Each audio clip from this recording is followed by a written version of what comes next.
même des sculptures, vous voyez, c'est l'albâtre. Et c'est les têtes syriennes, vous voyez. Et les têtes africaines.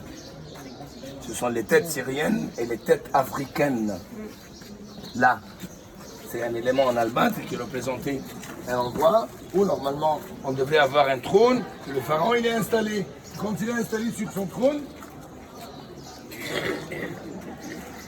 il écrase les ennemis. Eh oui. Comme sur le trône du roi Toutankhamon, vous vous rappelez, il y avait un truc qu'on voit devant lui avec les mêmes images. Et souvent on présente les ennemis en un multiple de 3. C'est-à-dire ou 3, ou 6, ou 9. Alors 3, c'est signe du pluriel. Pour les anciens égyptiens, quand on trouve un scarabée avec 3 bâtons. Alors c'est pluriel du scarabée. Vous voyez, 2, c'est 2. Puisque 2, c'est pluriel. C'est souvent 3. Et les ennemis d'Égypte sont désignés toujours par le chiffre 3. Asiatique et libyen et africain. Alors on les voit souvent, tous les pharaons dominent les mêmes. Mais là on suppose Toutankhamon. On suppose Toutankhamon. Quant aux colonnes, on ne peut pas supposer, on a des noms. Et le nom, c'est Ramsès II. Enfin, on ne peut pas dire que c'est pas lui. On peut estimer que ses prédécesseurs ont construit et à la fin c'est lui qui a signé. C'est ça?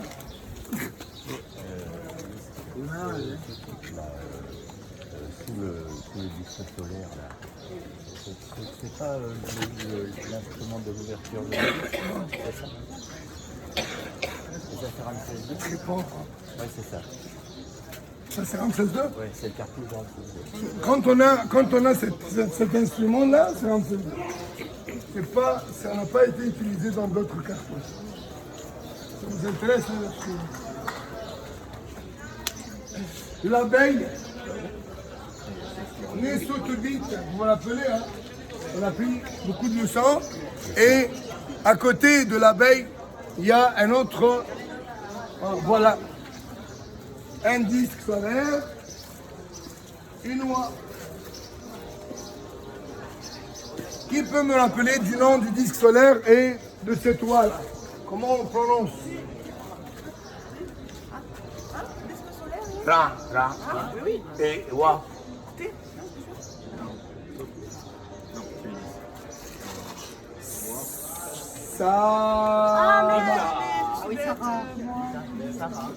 Sarah. Tu devrais te souvenir, toi. C'est ta fille? Bah oui. Ta fille Sarah? Oh là là! Là, c'est pas sûr. Fatigué, oui. Qu'elle est fatiguée, oui. Un disque solaire, une oie, c'est Sarah, c'est fils de Ra. Fils de Ra, c'est le nom de la naissance du pharaon. Alors un cartouche avec l'abeille de roseau, et on voit partout, sur toutes les colonnes, vous voyez, tout en haut là, des peintures qui dépassent 3 millénaires. Abeille, roseau, croix de vie, cartouche, triangle, croix de vie. Qu'est-ce qu'on a au niveau de la base d'une colonne? Vous voyez, derrière Christian, c'est très visible.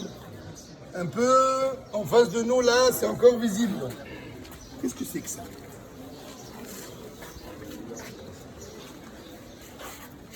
Qu'est-ce que c'est que ça? Ah, c'est les rayons. C'est les rayons du soleil.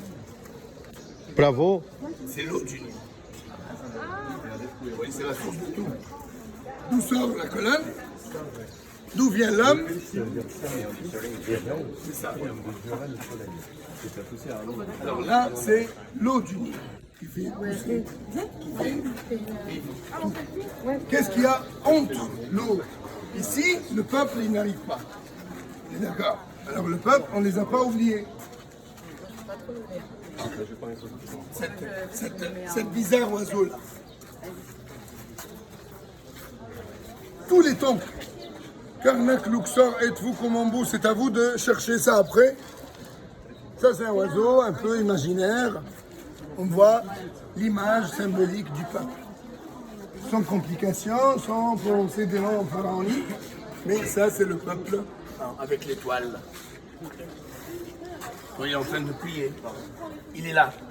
Même s'il n'est pas là. Mais spirituellement, il est là. On ne l'ignore pas. Le peuple existait. Et les cartouches. Parce qu'ils vénèrent le bon Dieu sous le parasol de ce pharaon. Oui, on ne va pas oublier le pharaon. Si on se rappelle du peuple, quand même, il est un peu gonflé. Ramsès II, juste à côté, il y a toujours les cartouches. Wasser, Ma'et, Ra, Sateb, En, Ra. Force, justice, force de l'ordre de Ra, l'élu par Ra. Et Ramsès II, on se rappelle bien de son cartouche par cet emblème-là, cet instrument de la chirurgie, cet instrument médical comme un crochet. Quand on voit un truc comme ça dans un cartouche, c'est Ramsès II. D'accord? Sinon, le deuxième cartouche qu'on voit, c'est Ra, Messou, le nom quand il est né. Ra, Messou, vous voyez ça sonne un peu, Ramsès, Ra, Messou, Meri, Imen. Ra, Mess, le fils de Ra.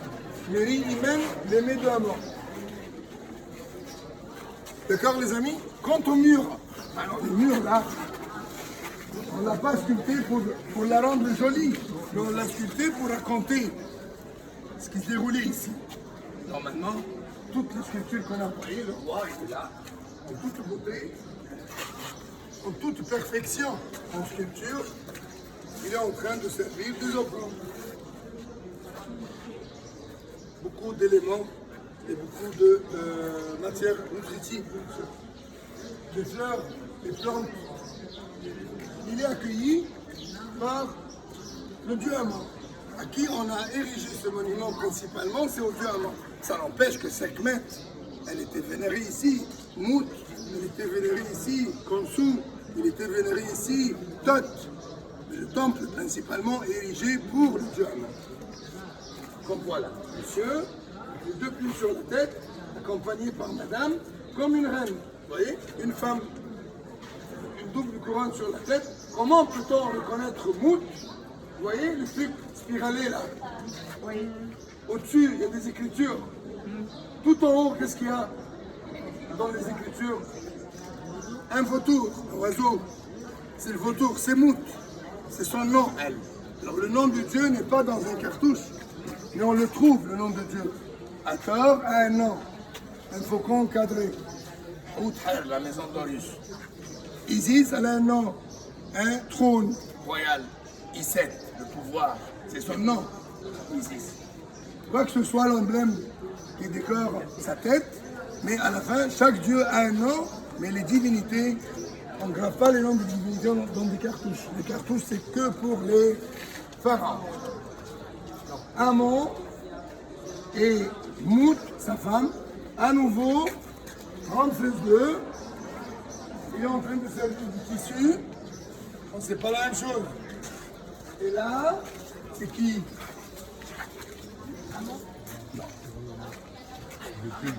Amon avec un grand zizi. Oui. C'est Amon avec un grand zizi. Vous voyez? Il a dit aux Osiris, ça peut être, oui, mais c'est avec les deux plumes sur la tête. C'est Amon. Mais Amon avec une jambe, et Amon avec un seul bras, et Amon avec un grand zizi. C'est bizarre ça, Yusri. C'est un prêtre, à l'origine, qui s'appelait Mine. Et on racontait cette légende par les pharaons, comme quoi l'armée égyptienne est partie pour la guerre. Alors on devrait quand même laisser les femmes sous protection. Et les enfants. C'est le prêtre Mine qui était désigné. L'armée est partie, au retour, ils ont trouvé toutes les femmes enceintes. Et toutes les femmes ont donné que des garçons. Alors du coup, c'est visible, c'est Mine, l'espion. Alors c'est lui qui a trahi, alors ils l'ont puni. Jambes, bras coupés, dans le désert. Alors du coup, il a été considéré après comme dieu de fécondité. Il est présenté une seule jambe, un seul bras, et on lui a mis la coiffure de Amon. Alors il est devenu Amon Mine. Alors on voit toujours à Karnak Amon, et après Amon Mine, et après Amon, ainsi de suite. Alors il est là, Amon Mine, commencé à exister. des jolis échafaudages, bien sûr, ferraillés là, pour que les jeunes égyptiennes et les jeunes égyptiens, hommes, garçons et filles, ils sont en train de faire quand même un travail de nettoyage pour nous faire montrer tout ce qui est joli dans cette salle hypostyle, majestueuse, unique sur toute l'histoire de l'Égypte antique. Vous voyez la beauté. Ramsès II là, qu'est-ce qu'il est en train de faire?